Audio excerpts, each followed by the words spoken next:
Round two. Fight. Lean me the key. Already whole crew rock steady. Bass heavy. What's up? I'm Noelle at Noelle's Notions, and this is Spark Session with Zion I. What's up, y'all? Hey, okay, so we are just backstage right now. You were performing and hosting. Do you want to tell the fans a little bit about tonight and what's going on? This is Hiero After Dark. Can I do it for y'all? It's cool. It's a crazy lineup. I mean, you got youngsters, you got OGs, all in the same room. I think there's 31 people performing, 3 stages. There's a breakbeat stage outside. There's like a kind of like indie stage, and then there's main stage. And the vibe is crazy in there. And Hieroglyphics put it together. It's dope. Yeah, I mean, if you can't tell, you guys, the walls are like reverberating from the bass that's going on the other side. I think Andre Nicotina's on right now. Yes. Okay, dope. Yes. So I have a couple questions for you, right? So okay. We're out in the Bay Area. Excuse the wind, it's a little chilly. It's cold here. But we're gonna try to light it up with this Spark Session. So, what is something that maybe fans don't know about you? Something they don't know. I'll give you 2 things. Start off with the hard question. I'll give you 2 things. One thing, I got 3 young boys I'm raising. Okay. And I enjoy it. Like it's like the funnest thing in my life. The other thing I say is that I listen to a good amount of rock and roll and punk music. There's like something about the sensitivity of the emotions and the vulnerability of just the voice and a guitar. Yeah. Just that. It's like real raw. Yeah. And I enjoy like the emotion of that. So I feel like when I write, I try to channel some of that emotion that I feel when I hear that kind of music. Yeah. Just the raw humanity of it. There's no beat, there's no like big bass lines and like or wobbles or nothing. It's just like in somebody's voice, and you can really hear.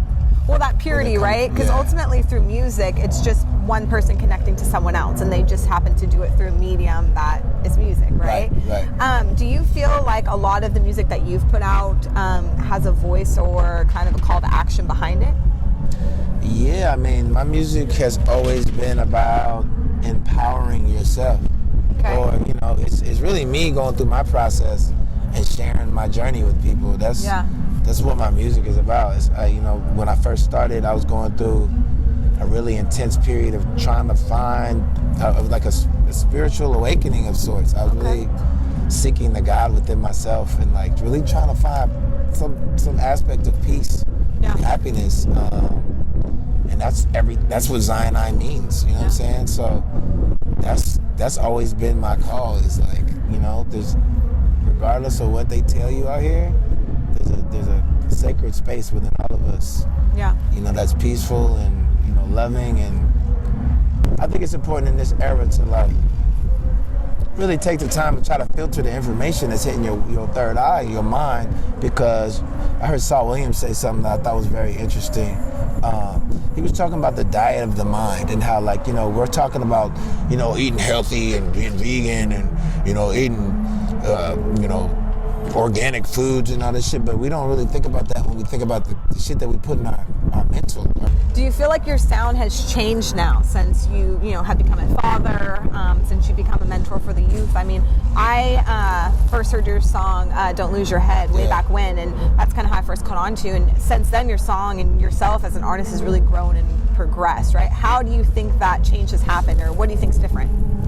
I think, the sound has changed over the time. I mean, for one, like, Amp Live was a producer for the first album through Shadowboxing, which is 2000 to 2012. And since then, I've been working with different producers because he left the group in 2015.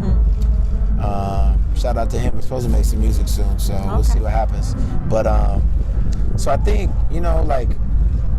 my core message has pretty much remained true. Okay. Because it's when I call myself Zion I or call the group Zion I, like that's part of why I chose that name, because I always wanted my music to go in a spiritual direction or lead me in a spiritual way. I wanted it to, because I thought like it's a blessing. We'll be guided by grace, right? Yeah, it's a blessing, and I saw it and I was like, I want to keep it being a blessing. I don't want to turn it to like narcissism or my ego or like I'm the shit. Oh, watch me. I want it to always be encouraging to people. So I named it that for that reason. It's the first album, Mind Over Matter. We had drum and bass on it, where a lot of people weren't fucking with it yet.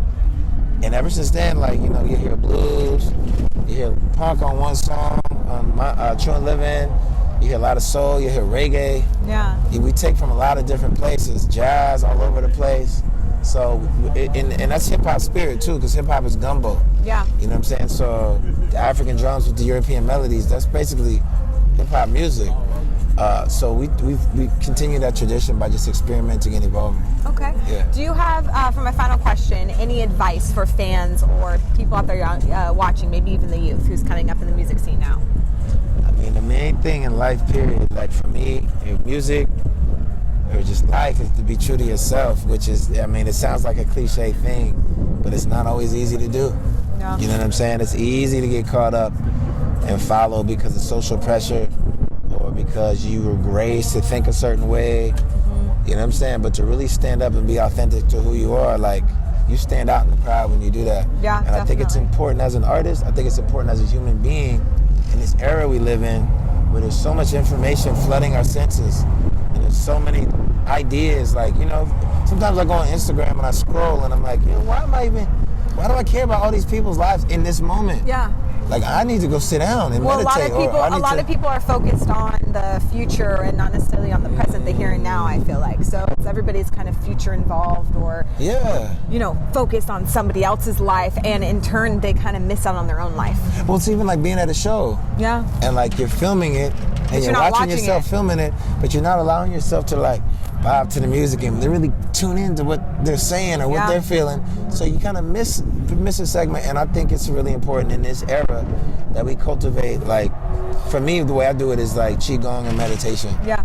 That's like a constant rotation in my life, and it really helps me ground myself. I think people should really find some kind of practice to like disengage with technology, not totally, but sometimes. Yeah, take a break. For a period of time and of a day, and tune in with themselves. I think that's really important to do in this time we live in. Well, I think, like, to your point, not only should people disengage, but tuning into themselves can kind of bring out that creativeness, especially for up-and-coming artists. Really allow themselves to engage with the emotion that they're trying to share through their words and through their music to fans out there. And I think also when you tune into yourself, you're more courageous with sharing that, because when you share those deep things, you got to be vulnerable. And it's scary to be vulnerable because you might, they're going to talk about me or they're going to take it and run it this way. But, you know, when you speak your truth, it resonates. Yeah, and no one can fault you for that. Nah. Well, thank you so much, Sinai, for being on Spark Session. I really appreciate you guys. Until next time, I'm Noelle at Noelle's Notions, and this is Spark Session with Sinai. One love. Peace, mama.